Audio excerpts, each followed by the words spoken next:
잠깐 기도하겠습니다. 아버지 고맙습니다. 감사합니다. 사랑하는 주의 백성들이 이렇게 모여서 또 하나님 앞에 찬양하고 기도하고 경배하며 이제 하나님의 말씀 듣기를 소원해서 이 자리에 왔습니다. 저희들의 마음을 먼저 하나님 긍휼히 여겨주시고 마음에 하나님 말씀 받기에 또 하나님 말씀 듣기에 부족함이 없도록 은혜 베풀어 주시기를 소망합니다. 특별히 아버지 우리 사랑하는 집사님의 기도를 통하여서 하나님의 교회가 그러한 방향으로 나갈 수 있도록 성령이 늘 역사하시기 소망하고, 특별히 한국에 지금 병실에 계신 최 목사님, 또 간호하는 우리 나사모님의 은혜 위에 은혜를, 또 낫는 복의 복을 더하시기를 소망합니다. 성도들이 기도하는 것 그 이상으로 빠른 회복이 있도록 하나님이 특별한 은혜를 허락해 주옵소서. 주께서 이 시간 함께 하시기를 소망하고 감사하며 예수님의 이름으로 기도합니다. 아침 식사들은 하셨나요? 식사하시고 오실 만큼 시간이 되시던가요? 바쁘더라고요. 아침에 특별히 대단하게 먹는 것도 아닌데 굉장히 바쁘더라고요. 또 일찍 와야 되는데 그런 게 이게 조금 부담으로 좀 왔나 봐요. 그래서 밥을 다 못 먹었어요. 먹다가 이거 오늘 하고 했어요. 오늘 본문은 좀 길어요. 제가 이렇게 평소에 본문 길게 안 하는데 오늘 본문은 좀 깁니다. 마가복음 3장 1절로 6절까지인데요. 좀 긴데 우리가 같이 제가 홀수 또 우리 성도님들이 짝수 이렇게 교독해서 성경 말씀을 읽도록 하겠습니다. 몸이 불편하시면 그냥 앉아 계셔도 되고요.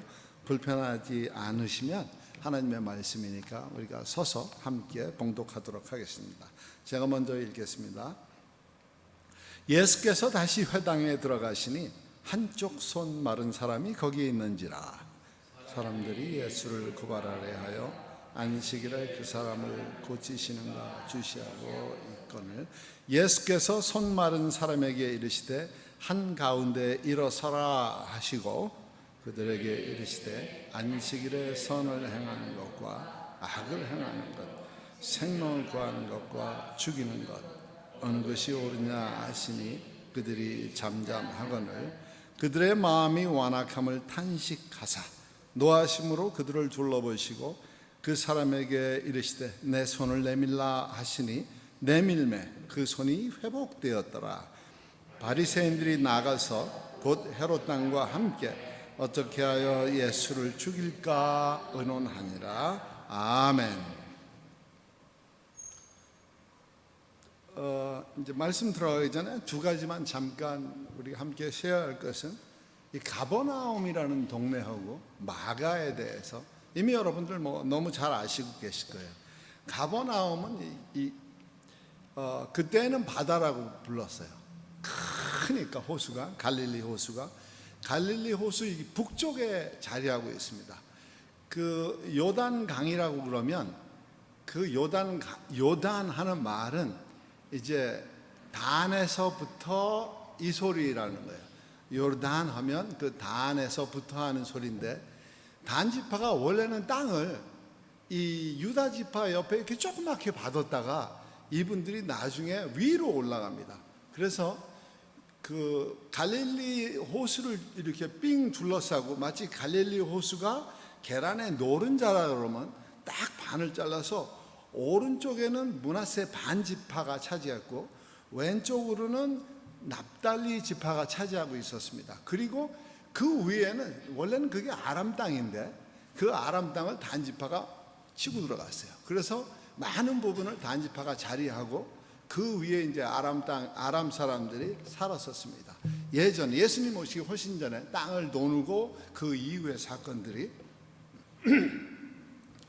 그래서 사실상 갈릴리는 그 납달리 사람들과 므낫세 반지파 사람들이 양쪽으로 지금의 요르단이라고 그러는 나라 그 나라 쪽으로는 이제 므낫세 반지파가 또 이스라엘이 가지고 있는 그쪽으로는 납달리 지파가 호수를 감싸고 있었어요. 그러다 보니까 자연적으로 그게 북쪽에서 오는 예루살렘으로 가는 사람들이 들려서 갈 수 있는 마을이 가버나움이었어요.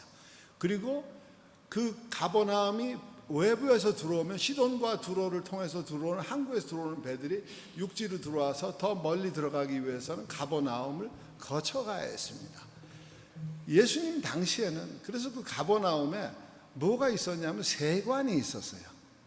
세관이 있어서 우리가 성경을 이제 이해하기 쉽게 하는 건, 세관 그러면 생각나는 사람이 한 사람이 있죠. 우리가 예수님 제자 중에 세관이 있었기 때문에 예수님이 가버나움에 갔을 때 쉽게 세리마태를 예수님께서 제자로 픽업하시는 일이 있었고, 또 거기 대부분의 사람들이, 많은 남자들은 그 호수 주변에 사는, 마을에 사는 사람들이 이 나가서 하는 일이 어부였었어요. 배를 가지고 나아가는 일. 그 예수님 제자 중에 어부가 몇 분이 계시죠. 대표적으로 처음에 네 분을 부르십니다. 예수님께서 네 분을 부르시는데 그냥 이름에 첫 글자만 따면 쉽게 어부가 생각나요. 배 안 와요, 이렇게 그렇게 생각하시면 돼요. 배 안 와요. 베드로, 안드레, 그리고 야고보하고 요한, 이렇게 넷입니다. 쉽게 생각하세요. 배 안 와요. 어부니까 이분들이 기다리시는 게 배잖아요. 타고 나가서 피싱을 해야 되니까. 그리고 가버나움은 예수님께서 굉장히 오래 머무르시고 예수님의 주 사역지 중에 한 곳이라, 이렇게 얘기를 해도 괜찮을 것 같아요. 그것이 예수님이 집이 계셨다고요. 그리고 그곳에서 굉장히 많은 활동하시고 많은 사역을 감당하셨어요. 우리가 오늘 보게 되는 이 마가복음에도 예수님께서 처음에 5장 전체가 다 예수님 스토리예요.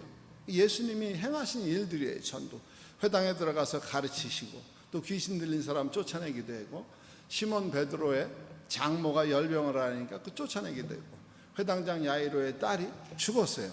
가서 살리시기도 하고, 달리타쿰 하면서, 그 달리타쿰 하는 게 소녀야 일어나라 하는, 그게 이제 아람어인데, 가버나움이 그 아람어와 또 외국 문화에 많이 접한 외국 사람들이 많이 드나들었고, 또 로마의 식민지였을 때 로마에서 데리고 온, 그 로마 사람들이 데리고 온 노예들이 또 많이 있었고, 또 예루살렘에서 올라온 분들, 그리고 사마리아에 예전에 사마리아와 예루살렘에 기가 얻은 사람들이 또 먹고 살 길을 찾아서 가버나움에 오면 잡이 많더라.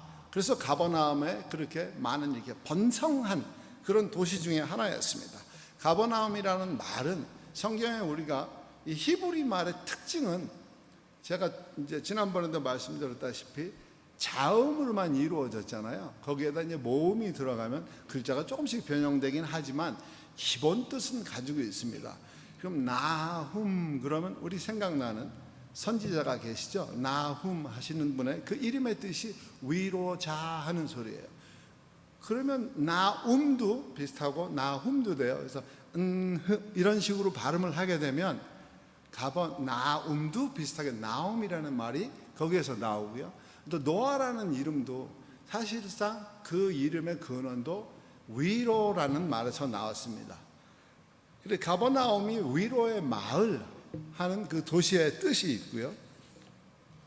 마가는 어떤 분인가 했더니 사도가 아니에요. 그리고 성경을 공관복음 중에서 가장 먼저 쓰인 책이 마가복음인데, 마가복음을 쓸 만큼 그가 어떤 사도성을 가지고 있었냐? 아니거든요. 근데 그분이 쓰신 성경이 신약 중에서 가장 첫 번째 책이고 공관복음 중에 하나로 턱 자리하고 있어요. 그럼 이분이 마가복음을 어떻게 썼을까 되게 많이 궁금해지더라고요. 그래서 이제 또 구 선생님을 찾아가 봤어요. 예. 구 선생님을 찾아가니까 구 집사님 쪽은 아니고요. 예. 그 이제 구 글이라고 이제 거기를 찾아가 봤더니 마가가 특이하게도 스승이 3분이 계시더라고요. 한 분은 바나바라고 하시는 분이에요.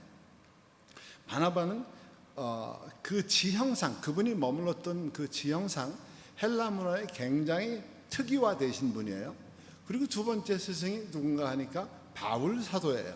그 바울 사도는 로마 시민권을 가지고 계신 분이에요. 그러니까 그분은 로마권에 대해서 특이하게 아주 많이 알고 계신 분이에요. 그리고 세 번째 스승이 베드로 사도입니다. 베드로 사도는 이방 사람들이 아니고 유대 사람이잖아요. 그래서 유대 문화에 굉장히 특이화되어 있습니다. 그러다 보니까 마가는 이 세 문화에 대해서 거의 오늘날의 석사, 박사 학위를 가질 정도로 많이 깨우치게 되었습니다.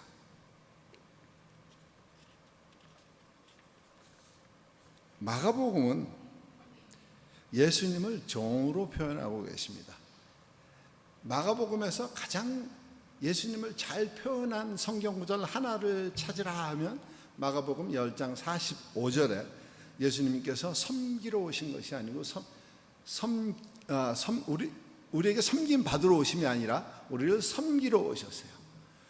종의 자세로 오셨다는 것입니다. 그리고 마가복음 또 다른 이름으로 불릴 때 베드로 복음이다 이렇게 불림을 받습니다. 왜냐하면 마가가 기록한 이 모든 글들은 베드로가 그 귀에 넣어주어서 마가가 다 기록한 것입니다.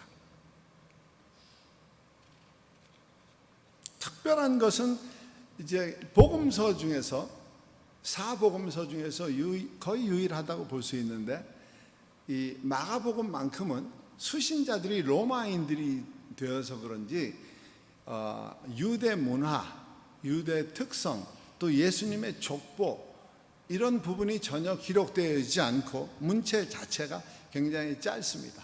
짧고 사복음서 중에서 가장 짧은 책입니다. 가장 분량이 적은 책이라고 볼 수 있습니다.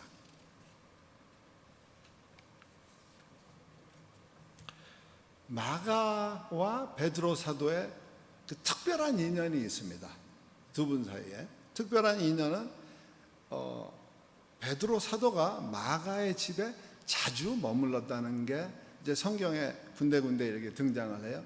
예수님이 승천하시고 감람산에서 이분들이 다 어디로 갔냐 하면 제자들이 마가의 다락방으로 갑니다. 마가의 다락방은 마가의 어머니 이름이 마리아인데 그 마리아의 다락방으로 가는데 다락방이 얼마나 크면 120명이 앉아서 기도할 만큼 크겠습니까? 그러면 그 집이 얼마나 잘 사는지 몰라요. 성경에 마가의 아버지에 대해서는 알려진 바가 없고 전승에도 특별히 알려진 게 없는 거예요. 없는데 어떻게 해서 구브로 섬에 살던 사람이 예루살렘에 와서 그런 크게 일가를 이루고 아주 부유한 집에 다락방이 120명이 들어갈 정도면 어마어마하죠. 그리고 그때 거기에서 무슨 일을 하냐 하면 가롯 유다 대신에 마띠아를 사도로 택하는 그런 일을 할 때 사도 베드로가 그 일을 주관합니다. 그 의견을 나타내고 그래서 그 집을 사용하였기 때문에 그때 좀 관계가 있었고 또 나중에 사도행전 2장 3장에 보면 이 헤롯이 사도 야고보를 죽이게 됩니다. 죽이고 이제 한번 죽이는 사람이 그런가 봐요. 한번 누구를 죽이면 재미가 들리는지 아니면 거기에 무디어지는지 살인하는 것에 대해서 사도 베드로를 죽이려고 잡습니다.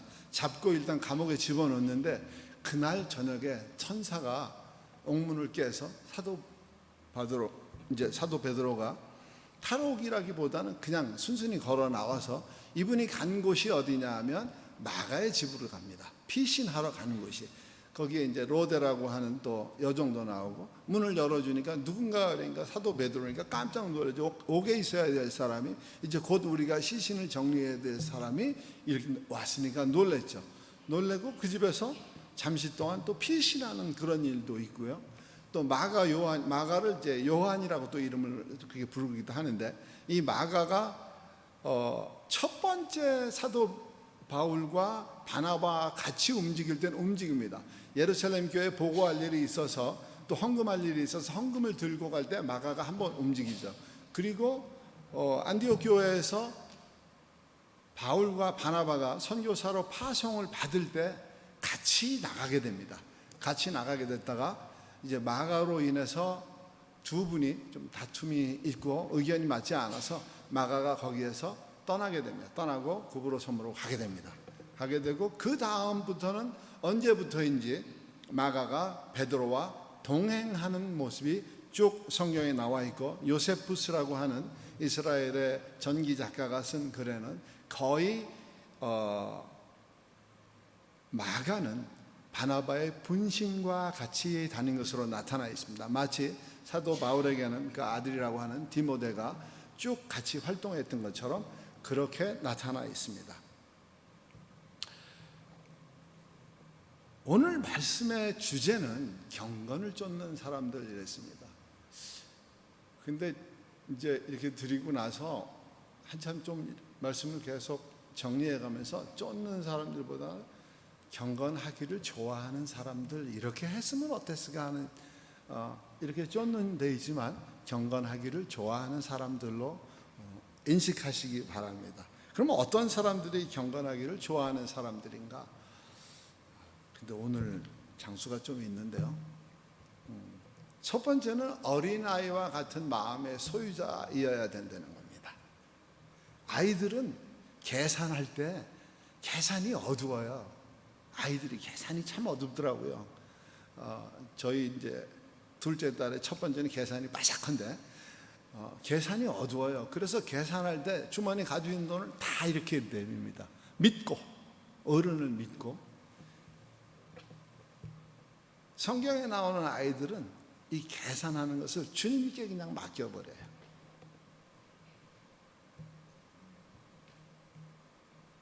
예수님이 이렇게 말씀하세요. 마가복음 18장 1절로 8절에 보니까 제자들이 천국에서 누가 큽니까? 이렇게 물어보니까 어린아이와 같이 자기를 낮추는 자여야 된다, 이렇게 말씀하시고, 마가복음 9장의 33절로 34절에 보면 제자들이 가버나움 예수님 집에서 싸움을 해요.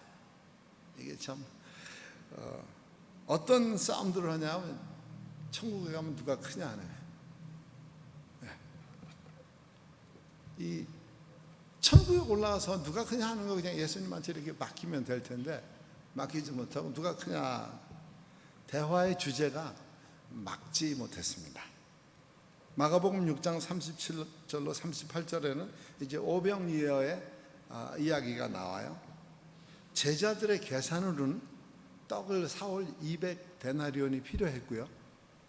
사람이 많았으니까, 남자만 5,000명이라고 그랬으니까 이제 많은 신학자들은 또 그러면 대략 한 2만 명 이러는데, 저는 그냥 성경에 5,000명이라고 그랬으니까 5,000명도 많잖아요. 근데 예수님의 계산은 그게 아니었어요. 아이가 가진 점심 도시락 떡 5개와 물고기 2마리 이랬는데, 아이의 도시락이기 때문에 분명 떡도 조금 했을 거고 고기도 뭐 이런 고등어 이렇게 큰 거 뭐 이런 거는 아니었을 것 같아요. 그죠? 조그만 생선 몇 마리. 주님이 달라 하시니까 주고, 주님께 맡기는, 어린아이들 같이 우리도 그렇게 계산을 주님께 맡겼으면 좋겠다 하는 것입니다. 두 번째로는 어린아이와 같은 심성을 소유하는 사람들이 이제 경건하기를 좋아하는 사람들입니다. 첫 번째로는 자기를 낮추는 사람들. 참 되게 어려운 것 같아요. 자기를 낮춘다는 게. 사회생활을 하다 보면 각자에게 주어진 어떤 자리들이 있어요. 사회생활을 오래 하다 보면 그 자리가 또 이렇게 점점 올라가잖아요. 그런데 올라가는 자리에서 감당해야 될 부분들이 있기 때문에 스스로 낮추자고 하는 부분들은 무척 어려운 것 같아요. 근데 야고보서 4장 10절에 보니까 주님 앞에서 우리를 낮추면 주님이 우리를 높이신다고 그랬어요. 마가복음 10장 15절에는 자기를 낮추지 않으면 주님 앞에서 천국에 못 들어간다고 그랬어요. 낮추는 자가 천국을 소유한다. 그리고 어린아이들은 아주 단순합니다. 전도서 7장 29절에는 하나님이 우리를 정직하게 지으셨어요. 단순하게, 아주 단순하게 정직하게 지으셨는데 꾀는 누가 내냐니까 우리가 내는 거더라고요. 마가복음 6장 33절로 34절에 끝부분에는 이렇게 말씀하셨어요. 내일 일을 위하여 염려하지 말라. 근데 내일 일이 아니라 우리가 늘 존경하시는 분은 몇 년 뒤의 일도 이렇게 미리 계획을 하시고 좀 걱정도 하시고 준비하시고 그러잖아요. 내일 일을 위하여 염려하지 말라. 그날 일은 그날로 족하다. 괴로움도 즐거움도 모든 게 다 그날로 족하다고 예수님께서 말씀하세요.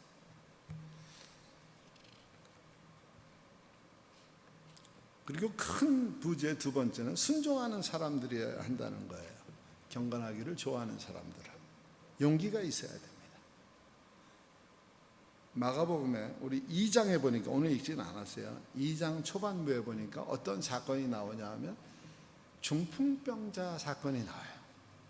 중풍병자는 정신도 없으시고 몸도 불편하시고 예수님 앞에 가고 싶어도 갈 수 없는 아마 포기한 상태였을 건데 친구들이 용기가 있어요. 그 많은 사람들을 뚫어헤치고 지붕을 뜯어요. 오늘 이런 지붕은 못 뚫죠. 그죠? 예수님 당시에는 물론 지붕이 좀 이렇게 이제 뭐 풀로 짓고 나무로 짓고 진흙 바르고 이랬으면 뜯기는 좀 쉬웠을 거예요. 네 분이 얼른 뜯고 예수님 앞으로 그 중풍병 환자를 내리는 아주 용기가 있는 분들 같아요. 오늘 성경 본문에서는 누가 용기 있는 사람인가? 한쪽 손 마른 사람이었어요.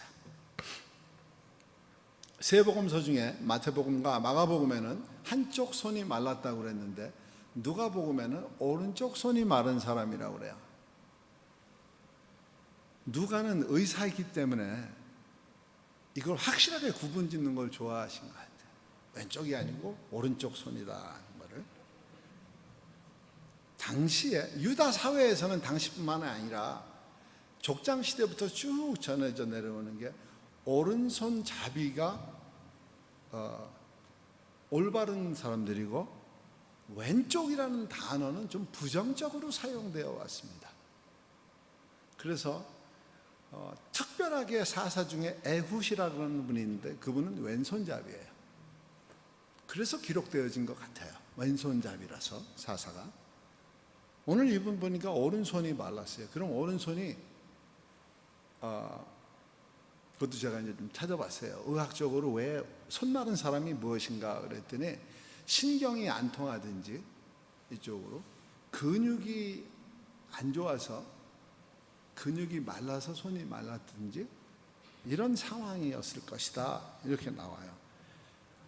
유대 사회에서 오른손을 못 쓰는 사람이면 누가 만나서 껴안고 악수하려고 그러는데 손을 못 내밀잖아요.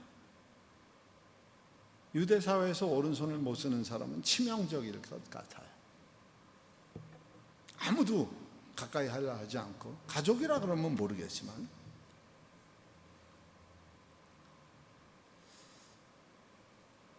이분이 나오셨어요. 그리고 예수님 앞에 나왔는데 물론 이제 회당에 나왔어요. 회당에 나왔는데 이 구석 자리에 앉았겠죠. 거기에는 뭐 바리새인도 와 있고 난다긴다 하는 사람들 좀 사회적으로 신분이 있는 사람들도 와서 예수님의 말씀을 들으려 하고 회당이라는 것이 유대인들에게는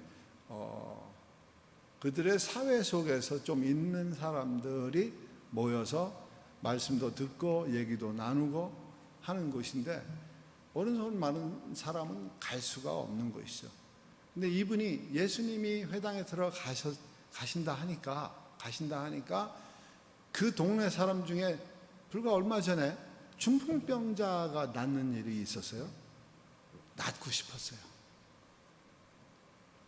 붙들고 싶었어요. 용기를 내서 회당을 들어가야 되죠. 용기 있는 사람은 경건하기를 좋아하는 사람입니다. 주 앞에 나오는 그 용기를 진취적이어야 한다는 거예요.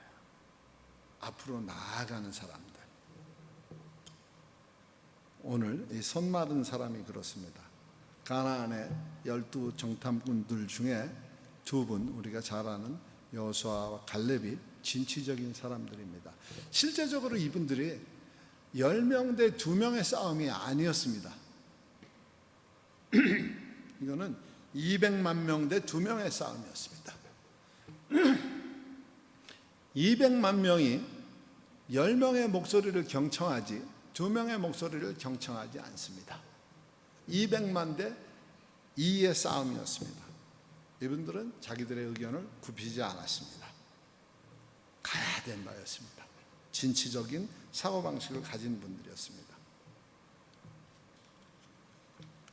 천국은 침노하는 자의 것이라고 마가복음 11장 12절에 말씀하고 계십니다.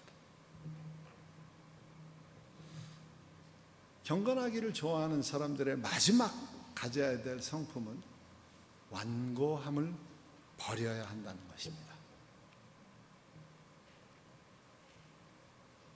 어떤 사람들이 완고한 사람들인가?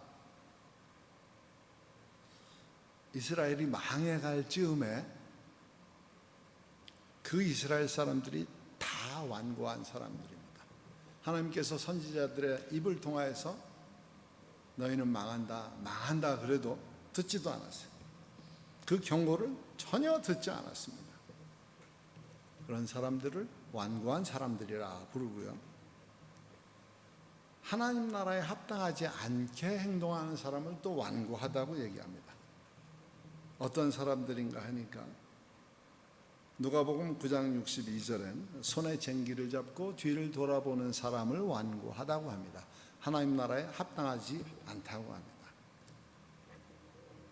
말씀을 마치기 전에 이게 페이지가 긴데 이거 하게 되면 시간을 많이 잡아먹을 것 같아요. 간단하게 줄일게요. 제가 오늘 한 분을, 원래 두 분을 소개하려고 했어요. 근데 두 분 소개하려고 하면 2부 예배까지 갈 것 같아요. 그래서 한 분만 소개하겠습니다. 이분은 성함은 데이빗 워커슨이라고 그러고요. 지금은 세상 사람이 아니야. 1931년도에 세상에 오셨고 2011년도에 80세를 마지막으로 세상에서 하나님 곁으로 가셨습니다. 이분은 목사시고요. 하나님의 성에 소속 목사하셨습니다. 본인 말로는 8세, 8살에 성령 세례를 받았다고 합니다. 우리 주일학교 학생들은 저는 성령 세례를 다 받은 것 같아요. 아이들이 하나님의 말씀 입에서 술술 이렇게 예언하듯이 뿜어내는 걸 보면 평강교회 주일학교 수준은 어마하다. 그러면 어른 수준은 어마무시하다고 볼 수 있을 것 같아요. 이 데이빗 워커스는 8세에 성령 세례를 받고 14살에 전도하러 다녔어요. 이분은 좀 특이한 거는 있죠. 왜냐하면 할아버지도 아버지도 목사님이셨어요.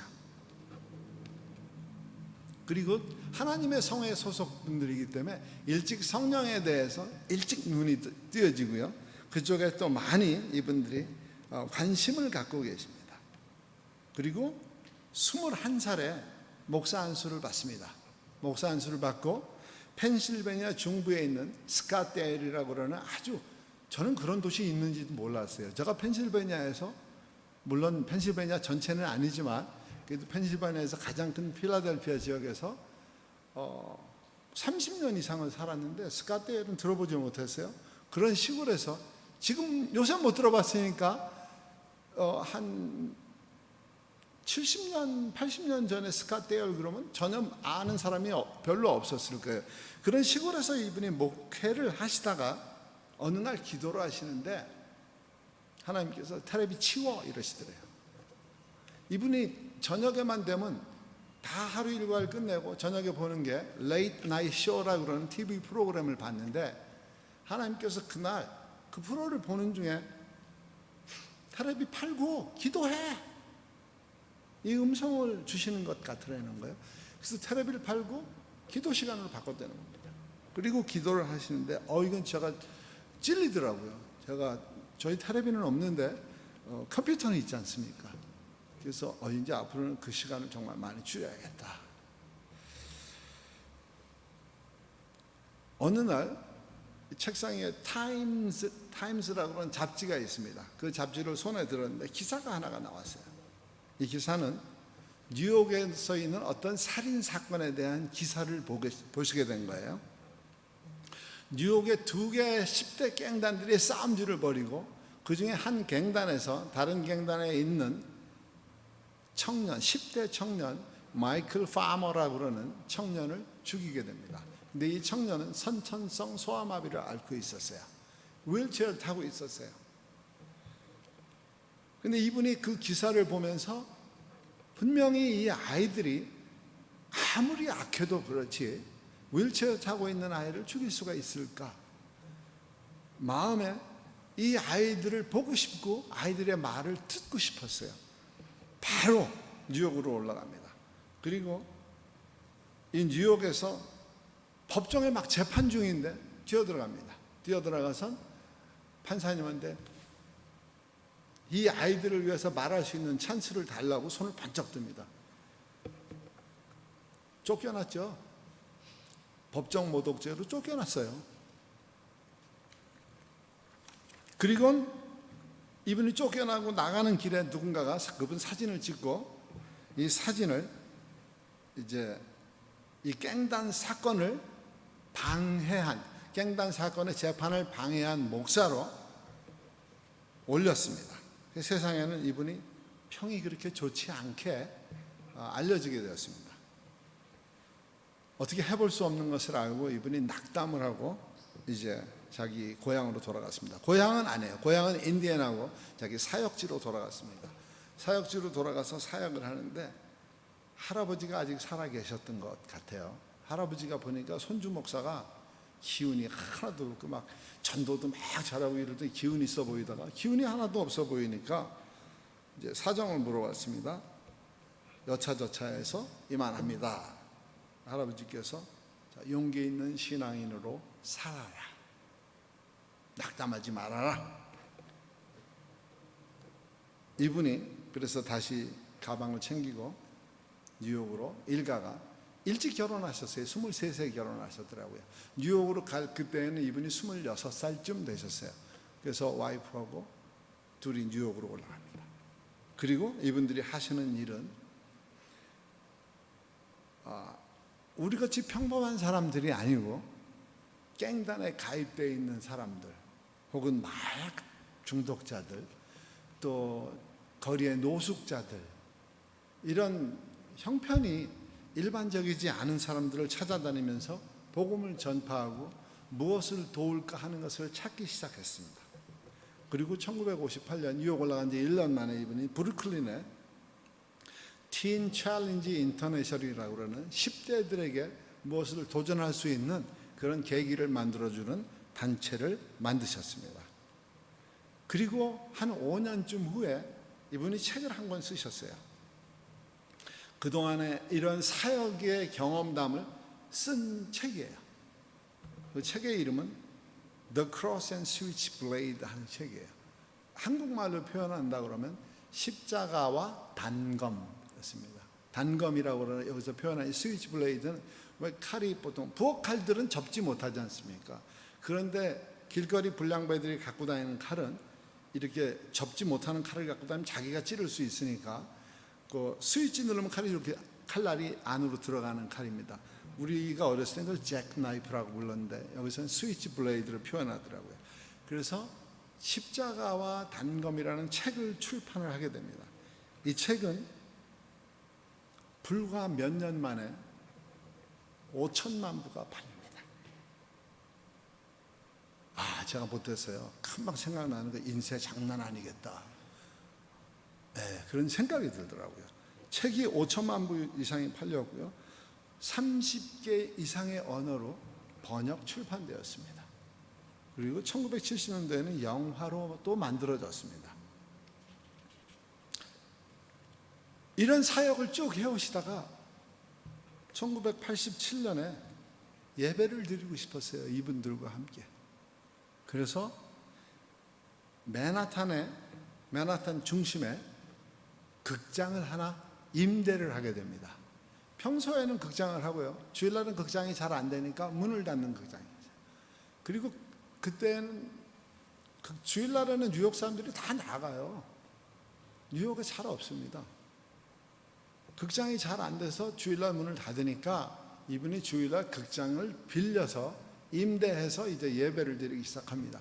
예배에 오시는 분들은 다 에베소 사람들 같은 사람들이 왔겠죠. 사도 바울이 걱정했던.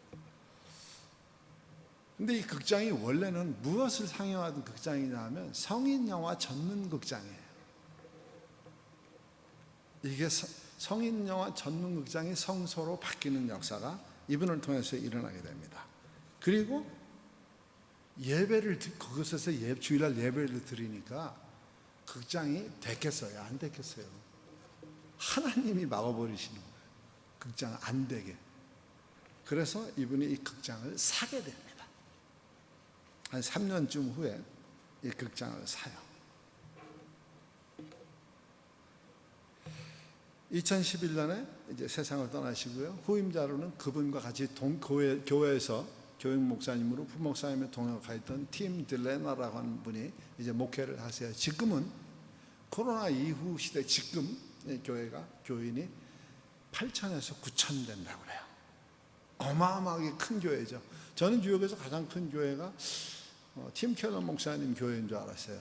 왜냐하면 세 군데 교회 합쳐서 한 6,000명 정도라고 생각했는데 이 교회는 한 곳에서 8,000, 9,000명이 예배를 드린다. 와, 어마어마할 것 같아요.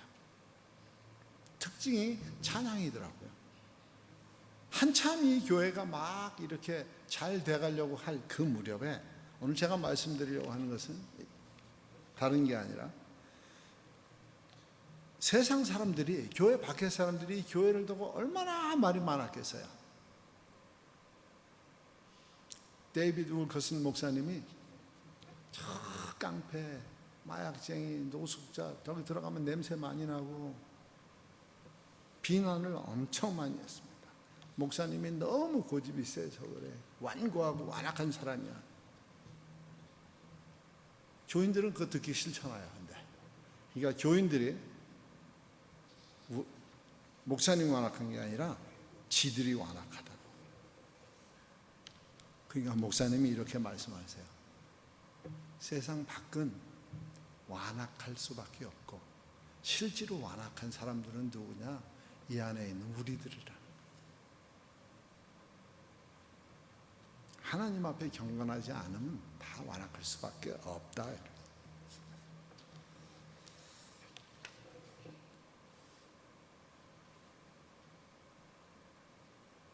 세상에는 경건을 추구하는 많은 신앙인들이 있습니다. 정말 많은 신앙인들이 경건을 추구합니다. 저는 IT에서는 한 9년 정도 있으면서 경건의 모양은 많이 봤어요. 과테말라 오니까 정말 경건하신 분들이 여기 계시더라고요. 너무 감사했어요.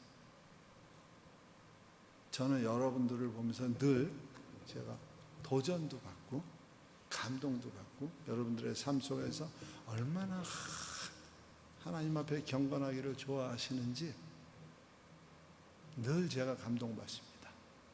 늘 우리 안에 과테말라 오기를 정말 잘했구나 하는 감사의 마음이 충만합니다. 계속해서 경건하기를 좋아하는 우리 평강교회가 되기를 소망합니다. 기도하겠습니다.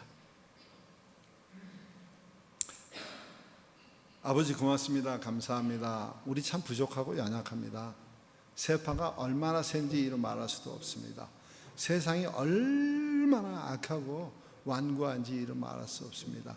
아버지 우리는 그렇지 않은 것 같은 착각 속에 살아갈 때도 많이 있습니다. 그러나 하나님께 사랑하는 평강교회 우리 사랑하는 성도님들 세상 속에서도 하나님 앞에 경건하기를 좋아하는 사람들이 되기를 소망하고 또 실제 그렇게 날마다 실천하고 살아가는 모습을 바라봅니다. 주께서 평강교회를 기억하시고 이 땅에서 늘 승리만을 간구할 수 있는 그런 교회 되기를, 그런 성도님 되기를, 또 하나님 앞에서는 세상 없이 낮아질 수 있는 우리 성도님들 되도록 하나님 은혜를 베풀어 주시옵소서. 감사하고 예수님의 이름으로 기도합니다. 아멘.